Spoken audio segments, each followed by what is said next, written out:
Assalamualaikum warahmatullahi wabarakatuh. Waalaikumsalam warahmatullahi wabarakatuh. Selamat pagi. Pagi Bu, Bagaimana kabarnya? Alhamdulillah baik. Apakah sudah siap belajar materi hari ini? Siap Bu.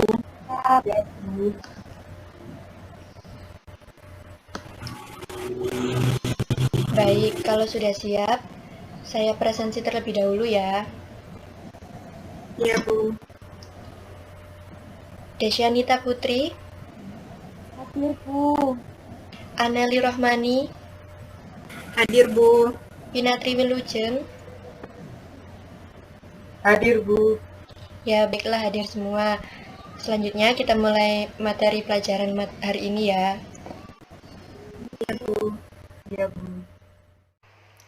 Materi pembelajaran pada hari ini membantu kita dalam menjaga dan melestarikan keanekaragaman hewan-hewan yang ada di Indonesia melalui ciri-ciri dan karakteristik yang dimilikinya. Tujuan pembelajaran pada materi hari ini yaitu siswa dapat mengelompokkan hewan ke dalam filum arthropoda berdasarkan lapisan tubuh, rongga tubuh, simetri tubuh, dan reproduksi. Kemudian siswa dapat menjelaskan peranan filum arthropoda dalam kehidupan sehari-hari. Yang ketiga, siswa dapat mendeskripsikan gambar hewan filum arthropoda. Dan yang keempat, yaitu siswa dapat mempresentasikan hasil deskripsinya. Selanjutnya, Ibu minta kepada para siswa untuk mengamati slide berikut ini dan mendeskripsikan ciri-ciri dari gambar contoh 1 yang tidak dimiliki oleh gambar bukan contoh 1. Bagaimana? Apakah sudah paham dengan perintah yang diberikan? Paham Bu. Bagaimanakah ciri-ciri dari gambar contoh 1? Adakah yang ingin berpendapat? Saya Pinatri Wilujeng ingin menjawab ciri-ciri dari contoh 1 yaitu yang pertama tidak memiliki tulang belakang, yang kedua memiliki 5 pasang kaki, kemudian lapisan tubuhnya bersifat kaku dan keras, kemudian memiliki rongga tubuh. Ya, bagus Pinatri. Ibu akan menambahkan jawaban dari Pinatri. Ciri-ciri dari gambar contoh 1 yaitu hidup di laut, tidak memiliki tulang belakang, memiliki 5 pasang kaki, dan lapisan tubuh bersifat kaku atau keras.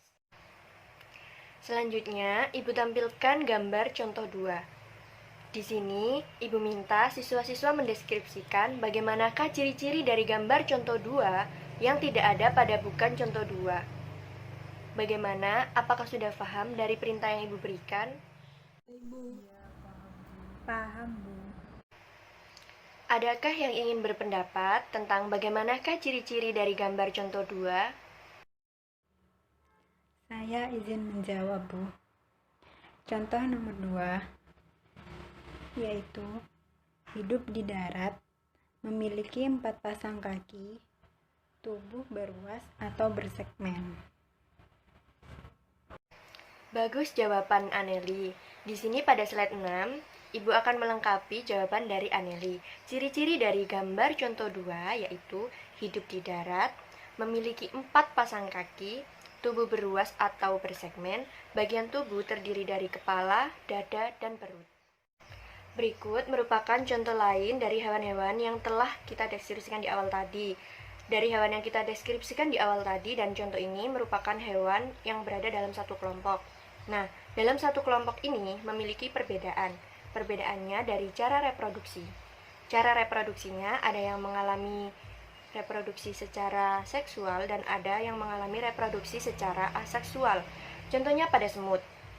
Semut mengalami reproduksi secara seksual, yaitu di mana terjadi peleburan antara sel sperma dan sel telur, atau yang biasanya disebut dengan fertilisasi. Nah, pada semut ini, semut mengalami perkawinan antara semut jantan dan semut betina yang menghasilkan telur. Kemudian mengalami fase larva yang kemudian menuju fase pupa dan menghasilkan imago atau yang disebut dengan semut dewasa. Namun berbeda halnya dengan lebah. Nah, pada lebah ini merupakan cara reproduksi secara aseksual atau yang biasanya kita sebut dengan partenogenesis. Partenogenesis merupakan terbentuknya individu baru yang berasal dari sel telur yang tidak dibuahi. Contoh selanjutnya yaitu pada hewan lobster. Hewan lobster ini juga termasuk dalam kelompok yang sama dengan hewan-hewan yang telah kita bahas sebelumnya. Di sini Ibu akan menjelaskan mengenai simetri tubuh dari kelompok hewan yang kita bahas. Simetri tubuh yaitu simetri pada hewan kelompok yang kita bahas itu termasuk dalam golongan simetri bilateral. Simetri bilateral itu maksudnya apabila hewan itu dibagi dari ujung depan sampai ujung belakang, maka akan terbagi dua bagian yang sama besar. Nah, dari siswa-siswa pasti sudah ada yang pernah kan makan lobster ataupun kepiting. Nah, ketika dipotek, dalamnya itu pasti akan terdapat rongga yang terlihat jelas. Nah, rongga itu menandakan bahwasannya hewan tersebut memiliki lapisan tubuh tripoblastik. Nah, dari semua ciri-ciri berbagai macam hewan yang sudah kita bahas tadi, termasuk dalam satu kelompok.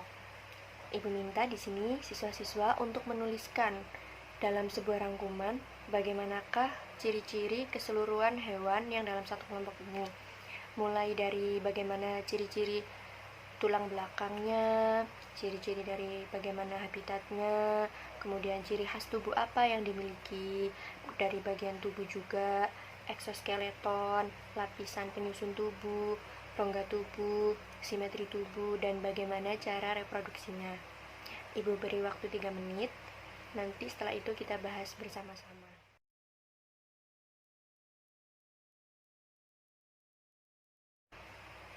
Rangkuman ciri-ciri dari kelompok hewan yang telah kita pelajari, yaitu termasuk dalam hewan yang tidak memiliki tulang belakang atau yang biasanya disebut dengan invertebrata. Dan habitatnya ada yang hidup di darat, ada juga yang di air tawar ataupun air laut. Dan ciri khas tubuh yang dimilikinya yaitu bersegmen atau beruas. Bagian tubuhnya terdiri dari kepala, dada, dan juga perut. Nah, untuk eksoskeletonnya tadi kan sudah terlihat pada gambar. Nah, itu juga bersifat keras atau kaku. Lapisan penyusun tubuhnya yaitu tripoblastik. Nah, untuk rongga tubuhnya jelas ya terlihat bahwa yang pernah makan terutama pada hewan-hewan dalam satu kelompok yang telah kita bahas, pada contohnya tadi seperti lobster ataupun kepiting, terlihat jelas bahwa rongga tubuhnya itu terlihat jelas sehingga disebut rongga tubuh sejati. Nah, kemudian simetri tubuhnya simetri bilateral, dan untuk cara reproduksinya yaitu dengan cara ada yang seksual dan ada juga yang secara aseksual. Untuk memperkuat pemahaman konsep tentang materi hari ini, akan Ibu tayangkan sebuah video yang berisi tentang konsep-konsep penting pada materi hari ini. Nah, apabila ada yang masih perlu ditanyakan atau kurang dipahami, bisa ditanyakan setelah video berakhir.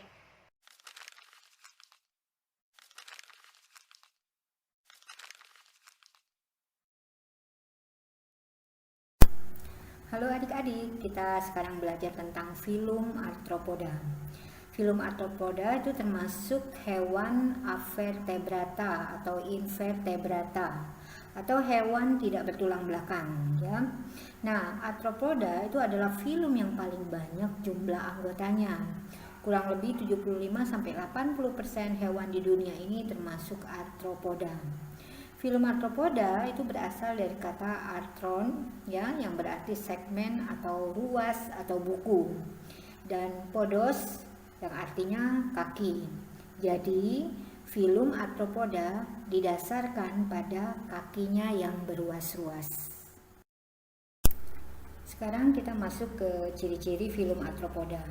Yang pertama adalah exoskeleton, berarti rangkanya di luar tubuh. Kemudian yang kedua, tubuhnya bersegmen yang terdiri dari kepala atau cephalon atau juga disebut dengan sepal. Kemudian yang kedua ada dada atau yang disebut dengan toraks, dan yang terakhir adalah segmen terakhir adalah perut atau abdomen. Ciri yang ketiga adalah semua arthropoda itu adalah triploblastik selomata. Artinya mempunyai 3 lapisan embrio, yaitu ektoderm, mesoderm, dan endoderm. Sedangkan selomata itu artinya dia mempunyai rongga tubuh sejati.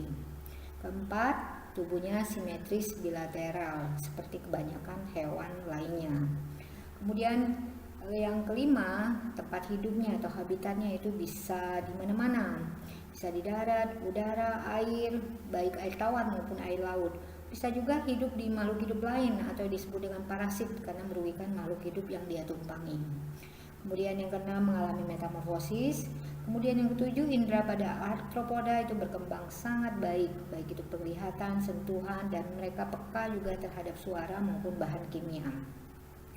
Kemudian ini berhubungan dengan indera juga, sistem sarafnya itu juga berkembang dengan baik karena itu indera arthropoda itu bekerja dengan sangat baik. Nah, sistem sarafnya ini disebut dengan sistem saraf tangga tali. Kemudian yang 9, sistem respirasinya bermacam-macam ya, disesuaikan dengan habitatnya. Krustasea yang kebanyakan hidup di air itu memakai insang. Kemudian yang di darat seperti serangga itu memakai trakea. Arachnida itu seperti laba-laba ya, arachnida itu bernapas dengan paru-paru buku. Kemudian sistem ekskresi itu disebut dengan pembuluh malpighi, berupa pembuluh halus yang berwarna kuning dengan pangkalnya melekat pada dinding ususnya ya. Kemudian sistem pencernaannya juga sudah lengkap, yaitu berupa pipa dari mulut sampai ke anus yang disebut juga dengan kanal alimentari ya. Usus pada arthropoda itu dibagi 3, ada yang bagian depan, tengah, kemudian ada bagian belakang. Nah, usus bagian tengah itu memproduksi enzim dan menyerap sari-sari makanan. Kemudian masuk ke sistem sirkulasi atau sistem peredaran darah. Pada arthropoda, sistem sirkulasinya adalah peredaran darah terbuka. Artinya darah tidak mengalir melalui pembuluh darah.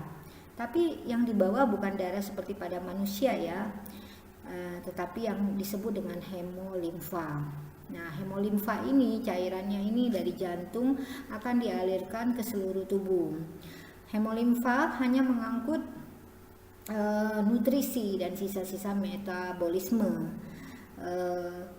Dia tidak mengangkut O2 dan CO2 ya.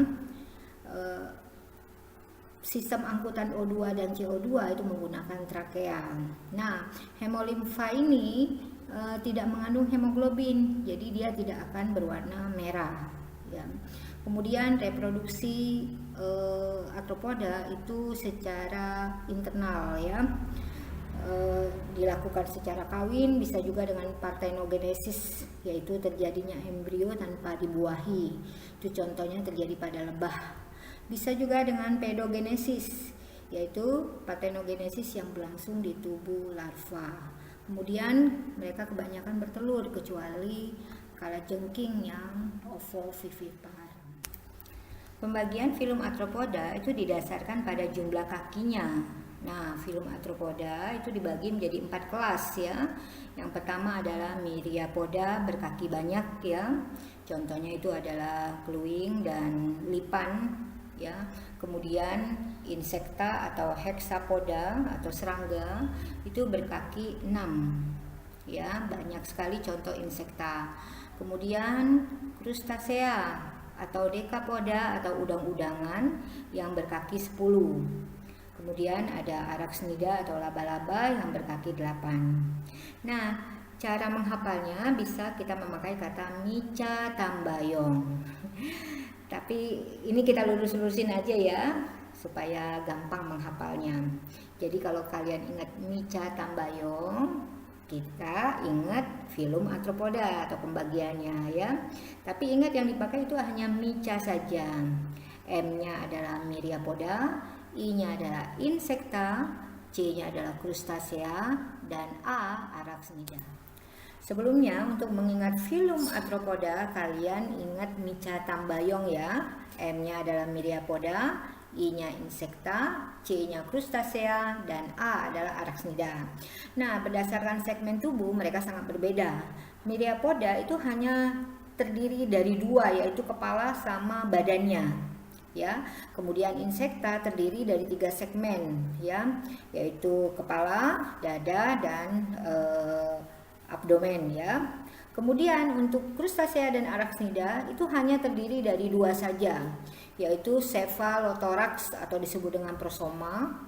Cephalothorax itu adalah sepal dengan toraks atau kepala dengan dada yang menyatu, ya. Kemudian bagian kedua adalah abdomen. Jadi ingat ya, krustasea dan araksnida terdiri dari 2 segmen saja. Nah, kalau jumlah kakinya itu juga pasti berbeda. Ingat, pembagian filum Arthropoda menjadi 4 kelas itu berdasarkan jumlah kakinya, ya. Kemudian setiap kelas itu memiliki keunikan tersendiri. Kelas MIC, Myriapoda, Insecta, dan Crustacea termasuk mandibulata, yaitu dia memiliki rahang dan memiliki antena, ya. Sedangkan Araksnida itu disebut Chelicerata. Nah, Insecta itu kebanyakan memiliki sayap pada segmen kedua dan ketiga dari toraksnya, ya. Kemudian Crustacea itu terdapat helipad atau kaki capit, kemudian karapas atau cangkang keras yang merupakan penutup dari cephalothoraxnya.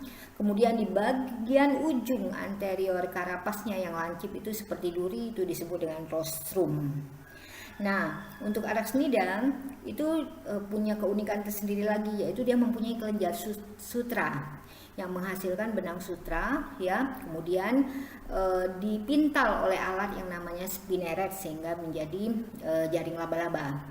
Kemudian juga terdapat mulutnya, ya, terdapat sepasang chelicera atau rahang yang bertaring besar. Kemudian sepasang pedipalpus itu alat bantu mulutnya yang kerjanya serupa tangan. Kemudian juga dia mempunyai kelenjar racun, ya. Nah, contohnya, ya, kalau Myriapoda kaki 1000, lipan atau kelabang. Kemudian kalau Insecta, lebah, kumbang, nyamuk, kupu-kupu, ya. Kemudian ada Crustacea, udang, lobster, kepiting. Nah, contoh dari kelas Araksnida, ingat Araksnida itu sebenarnya laba-laba, tapi contoh dari Araksnida bukan hanya laba-laba, ya, tapi termasuk kalajengking, tungau, dan caplak. Sekarang kita akan belajar mengenai peranan arthropoda, ya. Ada peranan positif dan juga ada peranan yang negatif atau merugikan. Nah, kita masuk yang peranan yang menguntungkan dulu, ya. Arthropoda bisa menjadi sumber makanan yang tinggi protein. Ini biasanya dari kelas Crustacea. Kemudian dia juga membantu penyerbukan. Kemudian juga sebagai bahan pakaian, yaitu ulat sutra. Nah, ulat sutra sendiri dia termasuk ordo Lepidoptera dari serangga. Kemudian ada yang menghasilkan madu. Kemudian juga berperan sebagai predator bagi hama, ya. Contohnya kepik sama kumbang, ya. Jadi tidak perlu pestisida lagi. Kemudian yang merugikan banyak juga, yaitu vektor penyakit, ya. Banyak sekali serangga yang menjadi vektor penyakit, misalkan nyamuk dan lalat. Kemudian juga sebagai perusak tanaman, biasanya pada fase ulat atau larva, ya, wereng itu banyak sekali merusak tanaman padi. Kemudian juga parasit pada manusia, contohnya menyebabkan penyakit kudis. Kemudian kutu rambut menyebabkan peduculosis, ya, itu parasit pada manusia tapi sebagai ektoparasit. Juga merusak kayu, contohnya rayap. Kemudian pemakan kayu di dermaga, ini yang menyebabkan dermaga menjadi rusak. Ini termasuk kelas Crustacea.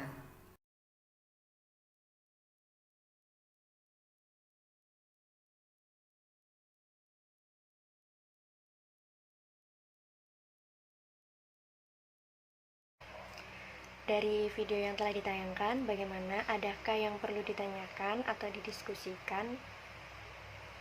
Saya ingin bertanya, mengapa film Arthropoda disebut hewan triploblastik selomata? Makasih. Saya ingin bertanya, apa yang dimaksud dari saraf tangga tali ya Bu? Terima kasih sebelumnya. Ya, terima kasih kepada Dasyanita dan Pinatri. Mengapa pada film Arthropoda disebut sebagai triploblastik selomata? Karena pada film Arthropoda terlihat jelas bagian rongga tubuhnya, sehingga disebut dengan triploblastik selomata. Apa sih yang dimaksud dari saraf tangga tali? Ya, maksud dari saraf tangga tali yaitu pada tiap-tiap ruas badan memiliki simpul saraf atau yang disebut dengan ganglion. Nah, simpul saraf yang satu dengan yang lain dihubungkan dengan serabut saraf sehingga membentuk tangga, sehingga disebut dengan saraf tangga tali. Untuk mengetahui tingkat pemahaman dari para siswa mengenai ciri-ciri pada kelompok hewan yang telah kita pelajari hari ini, Ibu minta untuk mendeskripsikan contoh hewan berikut ini. Ibu beri waktu 3 menit untuk mendeskripsikan. Apabila ada yang ingin menyampaikan hasil deskripsinya, Ibu persilakan.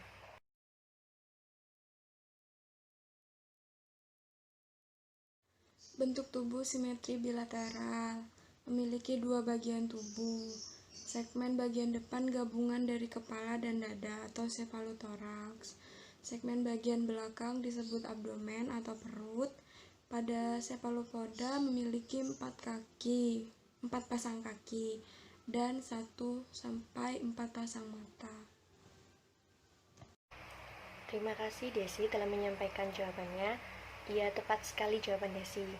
Hewan tersebut memiliki ciri-ciri bentuk tubuh simetri bilateral, kemudian memiliki dua bagian tubuh, yaitu segmen bagian depan gabung dengan kepala dan dada atau yang disebut dengan cephalothorax, dan bagian perut atau abdomen. Nah, pada bagian dada atau cephalothorax memiliki 4 pasang kaki dan memiliki 1-4 pasang mata.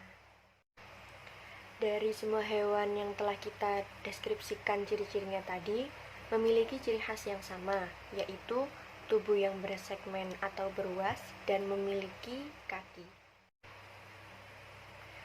Pada ciri-ciri yang sama dari kelompok hewan yang telah kita pelajari, yaitu bisa disimpulkan bahwasanya termasuk ke dalam kelompok hewan filum Arthropoda.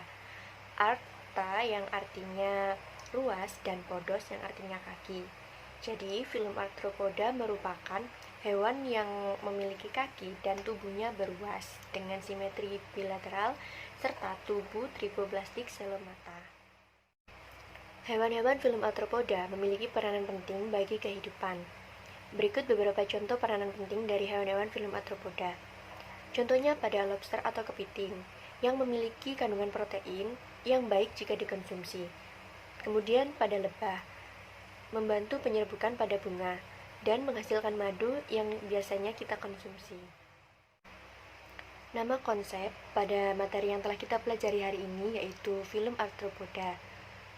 Dari para siswa, ada yang bisa menyebutkan apa saja atribut dari konsep yang telah kita pelajari hari ini? Izin menjawab, Bu. Atribut konsep terdiri dari habitat di darat, air laut, dan air tawar. Ciri khas tubuh beruas atau bersegmen. Bagian tubuh kaput atau kepala, toraks atau dada, dan abdomen atau perut. Eksoskeleton bersifat kaku dan keras. Lapisan penyusun tubuh yaitu triploblastik. Rongga tubuh berongga sejati. Simetri tubuh simetri bilateral. Reproduksi seksual dan aseksual. Terima kasih Aneli. Ya, tepat sekali jawaban dari Aneli. Lalu adakah yang bisa menyampaikan apakah pengertian konsep yang kita pelajari pada hari ini? Saya, Pinatri Wilujeng, ingin menjawab pertanyaan dari Ibu. Jadi, pengertian konsep Arthropoda yaitu Arthropoda merupakan hewan yang kaki dan tubuhnya beruas dengan simetri bilateral serta tubuh triploblastik selomata. Terima kasih Pinatri, benar sekali yang disampaikan oleh Pinatri. Adakah yang bisa menyebutkan apa saja contoh dari konsep yang telah kita pelajari? Contoh konsepnya kalajengking, lobster, kepiting, semut, lebah, laba-laba. Terima kasih Desyanita, tepat sekali jawabannya. Selanjutnya, nilai konsep yang kita pelajari dari materi hari ini yaitu contohnya pada lobster dan kepiting yang memiliki sumber protein yang baik jika dikonsumsi, dan juga pada lebah yang membantu penyerbukan pada bunga dan menghasilkan madu yang bisa kita konsumsi. Namun ada juga nilai yang merugikan bagi kehidupan, contohnya pada kalajengking yang bisa menyengat. Nah, ketika kita menemui kalajengking dan apabila kalajengking itu merasa terganggu atau mungkin merasa terusik, akan mengeluarkan sengat yang bisa melukai kita. Terima kasih kepada para siswa yang telah semangat belajar pada hari ini, yaitu tentang filum arthropoda, yang merupakan hewan yang memiliki kaki dan ciri khas tubuh bersegmen atau beruas, dengan simetri tubuh bilateral dan lapisan penyusun tubuh triploblastik selomata, dengan ciri-ciri yaitu memiliki habitat di darat, di air, yaitu air tawar atau air laut. Kemudian bagian tubuh terdiri dari kepala, dada, dan juga perut, dan memiliki eksoskeleton yang bersifat kaku atau keras. Misalnya pada contoh kalajengking, lobster, kepiting, semut, lebah, dan lain-lainnya. Dan juga memiliki nilai yang baik dan juga yang kurang baik bagi kehidupan sehari-hari. Dari pembelajaran materi hari ini, ada yang bisa kita petik dan kita terapkan dalam kehidupan sehari-hari, yaitu contohnya pada semut yang telah mengajarkan kita tentang arti persahabatan, yaitu berat sama dipikul dan ringan sama dijinjing, yang artinya bersama-sama kita lakukan dalam suka maupun duka. Bisa kita lihat pada gambar berikut, yaitu semut yang saling tolong-menolong dan saling membantu. Nah, kita sebagai makhluk sosial, penting bagi kita untuk saling tolong-menolong dan saling membantu antar sesama. Sekian materi pembelajaran pada hari ini. Semoga apa yang telah kita pelajari bisa bermanfaat bagi kita dan orang-orang di sekitar kita. Dan semoga kita tetap diberikan kesehatan dan bisa bertemu kembali di materi selanjutnya. Sekian dari Ibu, terima kasih. Wassalamualaikum warahmatullahi wabarakatuh. Waalaikumsalam warahmatullahi wabarakatuh.